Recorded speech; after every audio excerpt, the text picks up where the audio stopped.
Now, a couple of months ago, I did a segment on this show about dentistry. Because it seems to me, with all the debate we're having about the National Health Service, about the number of people with positive cancer diagnoses not being treated, the Cinderella of health always seems to be dentistry. At least it does in this country. We put some FOIs in to the Department of Health and Social Care to ask what was actually happening in terms of serious ill health coming through tooth, gum and mouth disease. And the figures we've got back are pretty appalling. They show that oral deaths are now at a 5-year high. Now, the department says we are improving access to dental care for all NHS patients, backed by more than $3 billion in funding each year and an extra $50 million last year. And it's the usual government response. Whenever you find a figure that really is rather unpalatable, and you ask the government, they always tell you how wonderfully they're doing it. It's all going to be absolutely fine by next Thursday, but it's not.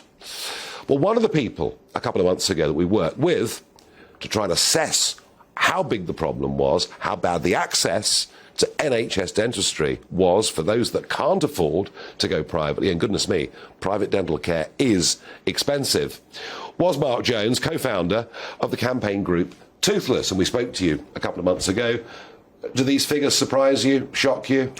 They are shocking, absolutely. And I think your listeners and your viewers tonight will be equally shocked, if not more so, because that's their lived experience.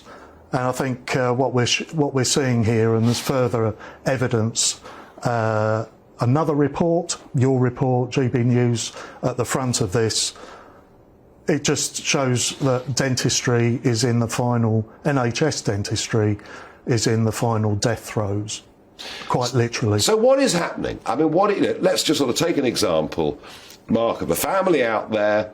They're trying to get onto the NHS dentist list, and are you saying they simply can't? They simply can't.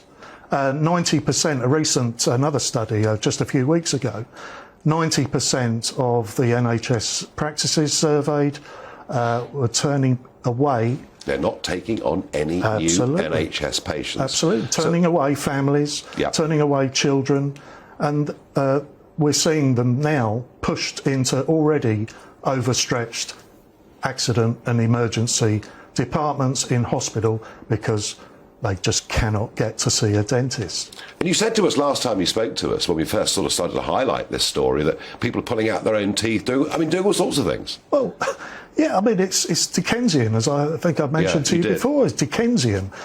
Going into the garage to get a pair of pliers off the tool rack and drinking half a bottle of scotch to numb the pain before you know, pull your own teeth out. And this really is going on. This is happening. Every single street stall that we operate, and there was one today in Southampton, one of our newest groups, Toothless in Southampton, they're all experiencing people coming up to them and saying exactly the same.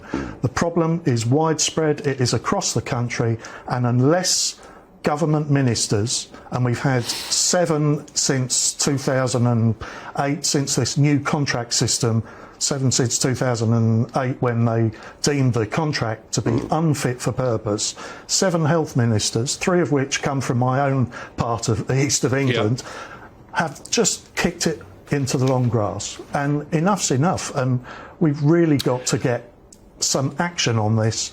Government ministers. And at its most serious end, I mean, the reason for the increase in deaths, I suppose, is chiefly undetected mouth cancers. Well, there will be elements of that, and of course infections as well. When people are self-treating, self-extracting, have they got the wherewithal to understand what infections you could have? The risks of sepsis and all sorts of things. Absolutely. So this is awful. Well,